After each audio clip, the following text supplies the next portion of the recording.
स्वागत है आपका एक नई सीरीज और नई वीडियो नई सुबह के साथ। ओवर थिंकिंग सबसे ज्यादा बच्चों ने कमेंट्स किया जब हमने पूछा कि भाई किन टॉपिक्स पे वीडियो चाहते हो। आज दिल खोल के अपना एक्सपीरियंस शेयर करेंगे। ये वीडियो कितने लोगों तक पहुंचेगी हमें नहीं पता, लेकिन जिसने भी ये वीडियो पूरी देखी भाई जिंदगी में बहुत सारी प्रॉब्लम सॉल्व हो जाएंगी, क्योंकि हम उन प्रॉब्लम से निकल के आए हैं। आज का अपना टॉपिक क्या है भाई, जो सबसे ज्यादा बच्चों ने लाइक किया था कमेंट, ओवर थिंकिंग, घर का प्रेशर और पैसों की टेंशन सभी को होती है। हम भी उसी से निकल के आए हैं। आप में से बहुत सारे लोग ऐसे होंगे, या कह सकते हैं लगभग सारे बच्चे ऐसे होंगे जो इन सबसे जूझ रहे होंगे। सबसे पहले ओवर थिंकिंग समझते हैं क्या होता है और प्रैक्टिकल सॉल्यूशन बताएंगे। मोटिवेशनल वीडियो ये नहीं है, हम फिर बता रहे हैं, जेन्युइन टॉपिक्स पे बात करेंगे। वीडियो को लास्ट तक देखना भाई हो सके तो, क्योंकि भाई पेशेंस नहीं होगा तो जिंदगी में सॉल्यूशंस भी मिलेंगे नहीं यार। तो सुनो, समझो और सॉल्यूशन तक पहुंचने का प्रयास करेंगे हम और आप मिलकर। ओवर थिंकिंग क्या होती है पहले समझते हैं भाई। जहां तक हमें याद आ रहा है, पहली बार मेरे साथ में, जो वैसे तो बहुत बार हुई जिंदगी में, पहली बार हमें याद आ रहा कि भैया हमने क्या किया, पैसे बहुत ज्यादा होते नहीं थे तो हमने क्या किया, 11th क्लास में इंग्लिश की ट्यूशन नहीं लगाई। अच्छा, पढ़ने में बहुत अच्छे थे तो फिजिक्स की, केमिस्ट्री की, मैथ की ट्यूशन हमने लगा ली और इंग्लिश की ट्यूशन हमने नहीं लगाई। हमारे समय में जो सेशन स्टार्ट होता था वो जुलाई में स्टार्ट होता था, अप्रैल में नहीं होता था। तो भाई जुलाई में हमने नहीं लगाई ट्यूशन। जुलाई निकल गया, ठीक अगस्त निकल गया, सितंबर निकल गया, अक्टूबर में एक रात हम लेटे हुए थे। और मजे की बात है, मेरे टाइम में जो 11th और 12th आता था वो दोनों मिला के बोर्ड एग्जाम होता था। जैसे इस समय 11वां अलग हो गया, 12वां अलग हो गया, उस समय में 11th भी 12th में मतलब पेपर देना होता था। तो 11th 12th एक में हुआ करते थे। तो हम रात में लेटे हुए थे, अक्टूबर के आसपास की बात है, और मन में मेरे मतलब विचार घूमने शुरू हुए। क्या विचार आया, पहले हमें लगा यार मेरी फिजिक्स की तैयारी तो बहुत अच्छी चल रही है, 100 में 100 ले आएंगे, केमिस्ट्री की भी बहुत अच्छी चल रही है, मैथ भी ठीक ठाक है यार, काम कर लेंगे। फिर हमें लगा यार इंग्लिश में तो तैयारी बिल्कुल नहीं है, हम ट्यूशन भी नहीं पढ़ रहे हैं। अच्छा, फिर देखिए कहाँ से विचार ये घूमने लगा, मतलब हमारे दिमाग में ये बैठ गया कि अगर कहीं इंग्लिश में फेल हो गए तो, मतलब ऐसा दिमाग में घूमने लगा। रात का 12 बज गया, उठे, मुंह धुला, पानी पिया, फिर कोशिश की, सोने की नींद नहीं आ रही, 1 बज गया, 2 बज गया, 3 बज गया, और रात तक यही चल रहा है क्या कहीं इंग्लिश में फेल हो गए तो क्या होगा। और ऐसा बहुत बार, यानी ओवर थिंकिंग का मतलब ये होता है, हमने यहाँ पे लिखा भी है पीछे, ओवर थिंकिंग का मतलब ज्यादा सोचना नहीं होता। ओवर थिंकिंग का मतलब होता है एक ही बात को 100 बार सोचते रहना और सोल्यूशन कुछ नहीं। तो ऐसा कई बार आपके साथ जिंदगी में होता होगा कि किसी टॉपिक पे और बहुत सोच रहे हो, सोचते जा रहे हो, सोचते जा रहे हो, सॉल्यूशन कुछ नहीं है और परेशान होते जा रहे हो। जैसे आपने देखा होगा कई बार व्यक्ति नहीं रोता है, लेकिन जब वो रोने लगता है फिर वो इतना रोता है, कनेक्ट कर करके उसे छुपाना मुश्किल हो जाता है। तो ऐसे ही ओवर थिंकिंग है। तो जिंदगी में पहली बार, फिर हमने किया क्या उसका भी प्रैक्टिकल सॉल्यूशन आपको बताएंगे, लेकिन ओवरऑल पहले तो ये समझिए ओवर थिंकिंग है क्या। तो हमने यहां पे लिखा, फेल हो गए तो क्या होगा। सब कुछ जेन्युइन एक्सपीरियंस है, कुछ भी हवा में नहीं है, मेरी जिंदगी का तजुर्बा पीछे पीडीएफ में लिखा है, और बहुत सोच समझ के हमने ये सीरीज शुरू की है ताकि हम बच्चों की मदद कर पाए। तो भैया फेल हो गए तो क्या होगा, मेरे साथ में जिंदगी में एक बार ये हुआ। पैसा नहीं कमा पाए तो घर का क्या होगा। पिताजी मेरे एक्सपायर हो गए थे जब हम 2 साल के थे, 2.5-3 साल के थे। तो बहुत बार ऐसी जिम्मेदारियां आई, जैसे छोटी वाली, जो हमसे छोटी वाली बहन है जिसकी शादी हमने 2 साल पहले की थी। तो भाई जब हम लड़का देखने गए तो जो लड़के के पिताजी थे उन्होंने कहा देखो ऐसा है, हमने अपनी लड़की की शादी अभी की है, हम तो अभी शादी नहीं कर पाएंगे। तो हमने कहा नहीं, हम लोग सब लोग मिल बांट के मैनेज कर लेंगे और आप रिश्ता फाइनल करिए। अब वहाँ फाइनल कर लिया। अब घर पे आके सोच रहे, जेन्युइन एक्सपीरियंस बता, घर पे आके सोच रहे कैसे होगा, क्या होगा। दिसंबर में बात करके आए, फरवरी में शादी तय कर दी, कैसे होगा। बहुत ओवर थिंकिंग हुई, उससे कैसे निकले वो भी बताएंगे, सब बताएंगे इस वीडियो के अंदर। फिर क्या हुआ भैया, ऐसे बहुत बार हो, जैसे ये कोचिंग जब खरीदी, कोचिंग वाला जब प्लाट खरीदा तो 60,000 रुपये उन्हें एडवांस दे दिया, और उन्होंने कहा भाई देखो कितना टाइम लोगे। तो हमने कहा भाई दे दो यार, 1 साल का टाइम दे दो कम से कम। बोले 1 साल नहीं, देखो हमें पैसे की जरूरत है और आप हमें 3 महीने में कुछ पैसे और दे देना, लगभग आधे दे देना, और बाकी पैसे आप 6 महीने में, मतलब डेट ले लो, करा लेना।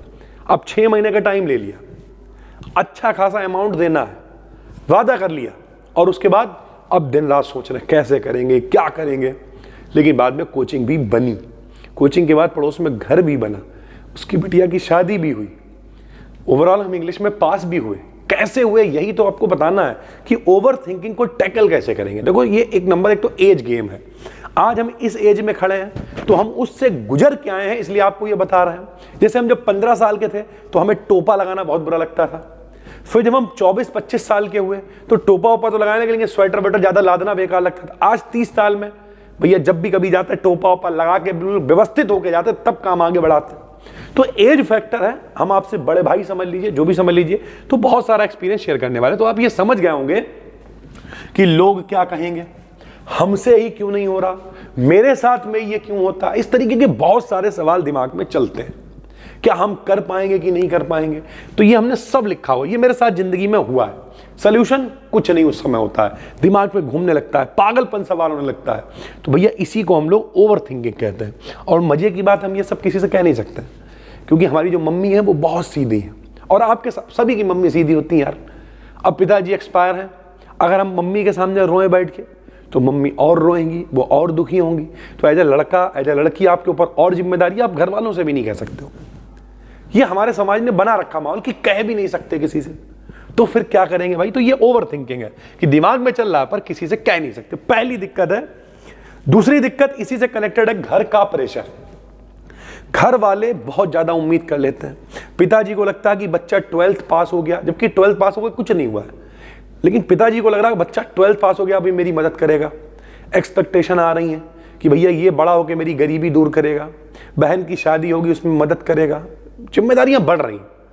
देखो, या तो आप बिल्कुल लापरवाह हो, नहीं आवारा हो जाओ, लेकिन अगर आप घर से कनेक्टेड हो तो घर आपका है, घर वाले भी गलत नहीं है, उनकी भी एक्सपेक्टेशन बिल्कुल ठीक है, तो घर का प्रेशर आना शुरू होता है।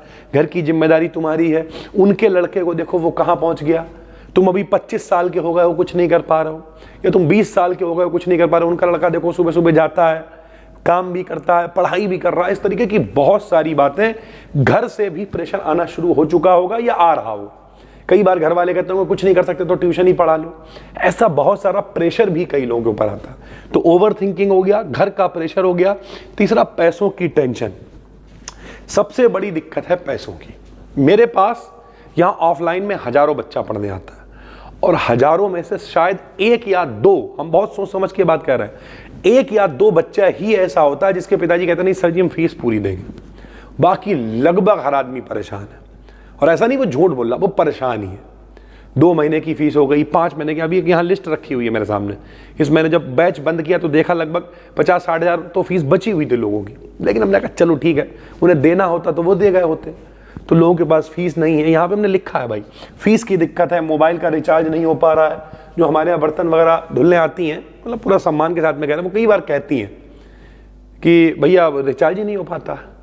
तो रियलिटी क्या है, 300-400 रुपये का रिचार्ज भी बहुत बड़ी चीज़ है। क्योंकि अगर कोई व्यक्ति कहीं पर जाके काम ही कर रहा है और वो बहुत लिमिटेड रिसोर्सेज हैं, बच्चे भी पालने हैं, रिचार्ज नहीं हो पा रहा है, इंटरनेट की दिक्कत है, ट्रैवलिंग में दिक्कत है कि भैया पैदल चल लेते हैं, होता है कई बार ऐसा। किताबें नहीं खरीद पा रहे हैं, किताबों के लिए पैसा नहीं है, घर वालों से मांग भी नहीं पा रहे हैं क्योंकि दिख रहा है कि समस्या है। जब हम 12th पास हो गए तब पहली बार जिंदगी में जीन्स पैंट खरीदी, क्योंकि हमें लगता था बहुत महंगी है। मम्मी से कभी कहा नहीं, क्योंकि मम्मी भी कहाँ चलाती, जैसे तैसे करके नाना ने पढ़ा दिया, खाना खिला दिया, वही बहुत बड़ी बात थी। तो घर का प्रेशर भी आता है, पैसों की दिक्कत बहुत ज़्यादा आती है, और बच्चे की टेंशन वो चीज़ है, पैसों की टेंशन वो चीज़ है जो बच्चे को बच्चा नहीं रहने देती। आप बड़े हो जाते हो उम्र से पहले, जिम्मेदारियां जब आपके ऊपर पड़ती तो आप पहले बड़े होने लगते हो। आपको फील होने लगता है, आपका मन है एज अ बच्चा मांगने का, लेकिन आप नहीं मांग सकते, बड़े होने लगते हो आप। जब छोटे थे हम 7-8 साल के, तब से रामायण पढ़ने जाने लगे, काम करने लगे, और मतलब एक जिम्मेदारी का एहसास हो गया बचपन से कि यार हम करेंगे। ओवरऑल बात करें, अच्छा ठीक है, वो अच्छा भी है, फ्यूचर के लिए अच्छा है, वो सब अभी हम चर्चा करेंगे इस वीडियो के अंदर। लंबी वीडियोस होंगी ये, और हम हफ्ते में 2 या 3 डालेंगे। आपको जो दिक्कत हो कमेंट आप करोगे, बनाएंगे यार, हम एक्सपीरियंस शेयर करना चाहते हैं अपना, ये प्रयोग है। बाकी आपके क्लासेस वगैरह सब चलते रहेंगे। अंदर से क्या फीलिंग आती, कभी कभी लगता है सब छोड़ दें। कई बार हम बैठते थे, हम कहते थे यार लड़का होना, मतलब ठीक है हम लड़के हैं तो मैं लड़का सोचते थे, आप अपनी तरीके से सोचते थे लड़का होना बहुत बड़ा अभिशाप है। आप किसी और जिम्मेदार लड़का होना तो बहुत बड़ा अभिशाप है। बहुत परेशान है, भाग रहे हैं, दौड़ रहे हैं, मैनेज कर रहे हैं। लेकिन अब जब ये सब लगता है ना कि हार गए, तो घर वालों का क्या होगा। फिर हम सोचते हैं यार मम्मी हमारी बहनें, आपकी भाभी, सब लोग हमसे कनेक्टेड हैं, हमसे उम्मीद करे हुए हैं। तो फिर कैसे चीजें बने, क्या करें, इनका प्रैक्टिकल सोल्यूशन क्या है। हम हंसते तो हैं, जोक तो करते हैं, लेकिन अंदर से व्यक्ति थक चुका होता है, टूट चुका होता है। वो कई बार प्रयोग करता है, कहीं पेपर लीक हो रहा है, वो एसएससी का एग्जाम की तैयारी कर रहा है, लास्ट में मतलब पेपर ही लीक हो गया, वैकेंसी नहीं आ रही है, बहुत सारी चीजें हैं जिंदगी में, लगता है आप छोड़ दें। फिर प्रैक्टिकल सोल्यूशन क्या है यार इनका, कैसे ये सब हो पाया और कैसे एक अच्छी जिंदगी तक हम आ पाए और अच्छी तरह बढ़ते चले जा रहे हैं। तो भाई जिंदगी में कुछ चीजें अनुभव की हैं, वो हम आपको प्रैक्टिकली बताएंगे। पहला जो प्रैक्टिकल सोल्यूशन लिखा है कि भाई सब कुछ एक साथ मत सोचो। अगर आप ये सोचोगे ना कि हम सब कुछ एक साथ कर लेंगे, हमने लिखा है आज सिर्फ आज का सोचो, कल का बोझ कल उठा लेना। अभी आप प्रैक्टिकल टाइम में क्या कर सकते हो, अब हम समझाते हैं आपको। जैसे मान लिया, एक छोटी सी कहानी सुनाते हैं, हमने किसी को बताई नहीं लेकिन इस वीडियो में हम शेयर करते हैं। जब हमारी मतलब आपकी जो भाभी हैं वो एक बहुत अच्छे घर से हैं, मतलब उनके पिताजी संपन्न व्यक्ति हैं, बहुत अच्छे घर से हैं। तो जब हम पहली बार उन्होंने हमें बताया कि हमारे पिताजी जो है वो शहर के बहुत समृद्ध आदमी हैं। अच्छा, हमारे उस समय मतलब क्या ही धीरे धीरे करके हम भी ग्रो कर रहे थे, चीज़ें आगे बढ़ रही थी, पुरानी बात हो गई। तो हमने कहा देखो भाई बाकी तो हमें नहीं पता, लेकिन हम एक बात का वादा कर रहे हैं कि जिंदगी में अब ऐसा कोई दिन नहीं आएगा जिस दिन हम यूट्यूब पे वीडियो नहीं डालेंगे। और उस समय सब्सक्राइबर थे लगभग 800-900। हमने वीडियो हम डेली डालेंगे, कुछ हो ना हो पता नहीं, लेकिन वीडियो डेली पड़ेगी। और उस दिन से लेकर जिस दिन तक मेरी शादी हुई तब तक लगभग 10,000 प्लस वीडियोस हम बना चुके थे। बस करना था डेली, ये नहीं पता था कि इससे बहुत पैसा आएगा कि नहीं आएगा। और ये बात हमने कहीं शेयर नहीं करी, दिल खोल के बता रहे हैं सारी चीजें। तो आपको ये समझना पड़ेगा कि जो अभी आप कर सकते हो वो करो, वहां से शुरुआत करो। जैसे मान लिया आपको लग रहा है कि यार बहुत परेशान है, मान लिया पेपर आने वाला और पेपर की तैयारी बिल्कुल नहीं है, आपको बहुत डर लग रहा है, तो पहला तो आप डरते रहो, वो समय भी निकाल दो। दूसरा तरीका क्या है, दूसरा तरीका ये उस समय आप कॉपी किताब लेके बैठो और पढ़ना शुरू करो, क्योंकि जब तक आप पहला स्टेप नहीं लोगे तब तक जिंदगी में आगे नहीं बढ़ सकते हो। हर चीज में यही होता है। जैसे जब हमें इंग्लिश में डर लगा तो हमने क्या किया, अगले दिन हम उठे, उठने के बाद जहां फिजिक्स केमिस्ट्री मैथ पढ़ते थे वहीं एक सर जी इंग्लिश पढ़ाते थे, हम उनके पास गए। तो उन्होंने कहा अब तो बहुत देर हो गई बेटा। हमने कहा कोई बात नहीं सर जी, बैठा लो, मेरे दिल को तसल्ली हो जाएगी, बाकी ठीक है पास तो हो ही जाए। उन्होंने कहा अच्छा आ जाना। बैठ गए, 2-4 दिन बैठे, ठीक लगने लगा, कुछ नोट्स वोट्स कॉपी किए, लोगों से पढ़ाई करना शुरू करी और लगा चलो यार हो गया। वैसे ही जब ये कोचिंग 6 महीने मिले, 6 महीने में बहुत मेहनत करी, बहुत पैसा कमाया और उन्हें पैसा दिया, इकट्ठा करके पैसा दिया उन्हें। फिर लास्ट टाइम पे क्या हुआ, लास्ट टाइम पे कुछ पैसे की कमी रह गई, तो हम देखा यार लोन ले लेंगे। तो हमारी मम्मी बोली जब पिताजी हमारे एक्सपायर हुए थे उस समय उनका एक बीमा था, तो कुछ पैसे थे, बोली वो पैसे हैं। अब भरोसा तो उन्हें था ही क्योंकि सब कुछ हमने किया। तो अब उन्होंने कहा वो पैसे किसी से क्यों लोगे, वो वाले पैसे निकाल लो। देखो हुई व्यवस्था लास्ट टाइम पर। अगर हम शुरुआत में ही हिम्मत हार जाते तो कैसे होता। फिर ऐसे ही बहन की शादी के टाइम पे 2-3 महीने थे, लास्ट टाइम में सब इकट्ठा करा, चीजें समेटी, लगे रहे, कोशिश करते रहे, बन गई व्यवस्था। यानी ओवरऑल आप ये समझो अगर आप तुरंत मान लोगे कि नहीं हो पाएगा, तो सबसे पहला जो प्रैक्टिकल एडवाइस हम आपको दे रहे हैं, एक साथ मत सोचो, अभी देखो अभी तुरंत आप क्या कर सकते हो वो करना स्टार्ट करो। जैसे आपको लगता है कि बहुत सारी समस्याएं हैं, जैसे आपको लगता है कि फेल हो जाएंगे, हमने आपको बता दिया और बहुत सारे एग्जाम्पल भी बता दिए, तो अभी से करना स्टार्ट करिए, कल की हम लोग कल सोचेंगे। दूसरा, अपनी सिचुएशन को एक्सेप्ट कर लो, फायदे में रहोगे। ध्यान से मेरी बात समझना, प्रैक्टिकल बता रहे हैं। जैसे अभी ऑफलाइन बैच बंद हो गए, 2-3 महीने ऑफलाइन बैच बंद रहेंगे, सिर्फ ऑनलाइन वाला ही पैसा आएगा। खर्चे जब आप बहुत सारा पैसा कमा रहे होते हो, ये हम अपना उदाहरण बता रहे हैं, आप अपना उदाहरण से भी कनेक्ट करेंगे अभी आप समझना। तो मान लिया अगर हम ऑफलाइन से 3 लाख रुपए कमा रहे हैं, तो अब वो 3 लाख रुपए 3 महीने के लिए बंद हो गए, घर के सारे खर्चे वैसे ही हैं। तो हमें पहले से प्लानिंग करनी पड़ेगी कि मेरी सिचुएशन अब इस समय कैसी चलने वाली है। उसी तरीके से बहुत सारे बच्चे क्या करते हैं, आप हो गरीब, हम यहां पे बच्चों से कहते हैं या तो ये मान लो हम गरीब हैं, आप दिखावा बहुत कर रहे हो और फंसते चले जा रहे हो। तो अगर आप वाकई में गरीब हो तो ये मान लो कि दुनिया क्या कहेगी, लोग क्या कहेंगे, हमें कोई फर्क नहीं पड़ता। हमें पहले तो ये मानना पड़ेगा कि हम गरीब हैं, अबे तभी तो अमीर की तरफ बढ़ेंगे ना। अगर हम इस भ्रम में ही जीते रहेंगे कि हम अमीर हैं अमीर हैं अमीर हैं और हैं गरीब, खाने को है नहीं, उधार में जी रहे हैं, तो फिर हम कैसे निकलेंगे यार उससे। तो सबसे पहले अपनी रियलिटी को आपको पहचानना पड़ेगा कि आपकी जो सिचुएशन है वो है क्या। बैठो सुकून से यार, कोई जल्दबाजी नहीं है। 1 घंटे 2 घंटे 3 घंटे 4 घंटे बैठो और अपनी सिचुएशन के बारे में सोचो कि यार क्या क्या दिक्कतें हैं जिंदगी में। अभी हमने क्या कहा, शुरुआत छोटे से होगी। सोचो क्या क्या दिक्कतें हैं कि भाई एक काम ये करना है, एक काम ये। हम तो कई बार लिखते हैं, मेरे पास एक पन्ना यहाँ लिखा हुआ है जिसमें हमने लिख रखा था बहन की शादी करनी है, पड़ोस वाला प्लाट खरीदना है, सब लिख रखा था। और उनमें से काफी सारी चीजें हमने कर ली। तो लिखो बैठ के कि क्या क्या ओवर एक्टिंग नहीं करनी है कि भैया रेंज रोवर खरीदनी, अभी खाने को भी घर में रोटी नहीं रेंज रोवर लिख ली, नहीं। छोटे छोटे गोल्स आपको बनाने हैं और आगे आगे स्टेप बाय बढ़ते जाना। तो अभी सोचो आपको क्या क्या करना है इस सिचुएशन के हिसाब से। तो सबसे पहले तो ये हमें यहां से निकलना है, तो निकलने के लिए क्या करना है, तो वो लिखिए बैठ के, और लिखने के बाद जो तुरंत आप एफर्ट कर सकते हो वहां से शुरुआत करो, ज्यादा दिमाग नहीं लगाओ। आपको लगता है कि हम मान लिया कोई कोर्स की तैयारी कर रहा हूं, आपको लगता है अभी क्या कर सकते हैं, तो अभी हम पहले एक वीडियो देख सकते हैं कि इसकी तैयारी कैसे करें। एक वीडियो देखी, 2 देखी, फिर लगाए, फिर पता चलेगा यार ये किताब भी ले सकते हैं, ये बैच भी ले सकते हैं, यार 6 महीने पढ़े तो सिलेक्शन भी हो सकता है। हो गया सिलेक्शन। तो आपको एक कदम उठाना पड़ेगा, स्टेप लेना पड़ेगा, और फिर ये जो ओवर थिंकिंग है ये खत्म होगी। क्यों खत्म होगी? क्योंकि आप बार बार आपका जो दिमाग है वहां जाएगा ही नहीं। आप सोचो, फिर आप प्रॉब्लम ओरिएंटेड नहीं सॉल्यूशन ओरिएंटेड हो जाओगे। आपको हर चीज में सॉल्यूशन दिखेगा कि यार इसका क्या सॉल्यूशन हो सकता है, और मजा आएगा जिंदगी में। और जब आप सॉल्यूशन ओरिएंटेड हो जाओगे ना तो चीजें बहुत अच्छी होने लगेंगी।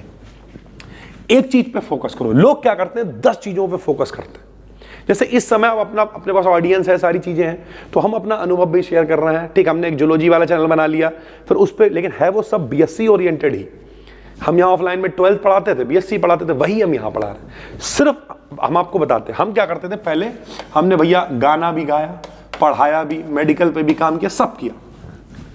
फिर हमने देखा कि यार पढ़ाने में सबसे ज्यादा सम्मान है, इज्जत है, पैसा भी ठीक ठाक हो रहा है, यही करेंगे। बाकी सब कुछ छोड़ दिया, गाना बजाना ड्रामा सब छोड़ दिया, सिर्फ पढ़ा रहे हैं। फिर हम एक टाइम के बाद लगा यार ऑफलाइन में हम इतना मतलब मैनेज नहीं कर पा रहे हैं।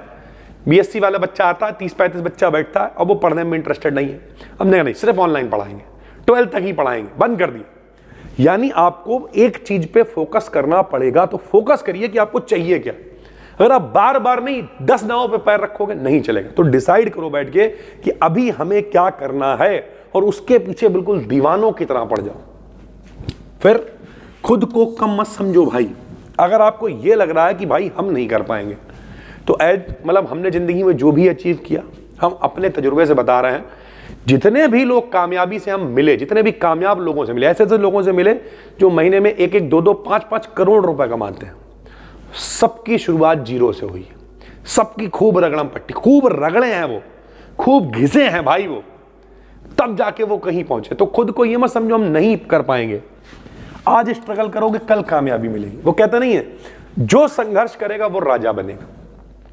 पहले वो राजकुमार राम थे, 14 साल वनवास में रहे तो वो भगवान राम हो गए। जो संघर्ष करेगा वो राजा बनेगा। और हमारी एक हमेशा से लाइन है, आज भी कहेंगे, आज नहीं तो और कभी। और हम आपको मतलब दिखाएंगे किसी दिन वो, अगर आप लोग कमेंट करोगे तो। आज से 10 साल पहले ही हमने बहुत जोश में बनाई थी वो, आज नहीं तो और कभी। लोग करेंगे गौर, कभी आएगा तुम्हारा भी दौर कभी। और जिस दिन दौर आएगा ना, ऐसी आंधी चलेगी, लोग कहेंगे ये कर कैसे रहा लड़का यार, इसके साथ के इससे पहले कि हम तो नहीं कर पा रहे, ये तो निकलता चला जा रहा आगे। लेकिन उसे क्या पता, वो लड़का जो है जब ये वीडियो शूट कर रहा है ना, तो रात का 1 बजा हुआ है। आप ये वीडियो कब देख रहे हो वो बताना, लेकिन रात का भी 1 बजा हुआ है। मेरे घर वाले कह रहे पागल हो क्या, सुबह से ऑफलाइन पहले तुमने सारे बैच बंद किए, मतलब आज हाई स्कूल वाला बैच बंद हुआ, फिर पढ़ाते रहे दिन भर, वीडियोस बनाई, कुछ कोर्स के लिए वीडियो बनाई, सब कुछ किया। बोले अब रात में 1 बजे बनाने जा रहा हूं। भाई क्यों नहीं बनाएंगे यार, अभी भी वही आग है, बस तजुर्बा बढ़ गया। बहुत काम करना है जिंदगी में, बहुत तरक्की करनी है यार, पूरी दुनिया पे छा जाना है, और आपको भी यही करना है। लिखो कमेंट में सर जी हमें करना। और जो दिक्कत है अपने आप को अकेला मत समझो, हम आपके साथ हैं। कमेंट करके बताओ, उस पर वीडियो लाएंगे, आपके साथ हैं हमेशा, अपना तजुर्बा शेयर करेंगे। आज आप बड़ा भाई समझ लो, जैसे समझ लो। तो चैनल को सब्सक्राइब कर लो भाई, 8 बजे वीडियो आपको मिला करेगी, जब भी बनाया करेंगे। और उम्मीद करते हैं बहुत कुछ सिखा पाए होंगे। तो बस यही कहेंगे, जो संघर्ष करेगा वो राजा बनेगा। लगे रहना है, खुद को कभी भी अकेला नहीं समझना है, हमेशा कोशिश करते रहना है। अपनी सिचुएशन को एक्सेप्ट कर लेना कि अभी हम क्या हैं और हमें क्या चाहिए, कहाँ तक जाना। अगर आप ये सब कर पाए ना, माहौल बना दो। फिर मिलते हैं एक नई वीडियो में, तब तक के लिए धन्यवाद, थैंक यू।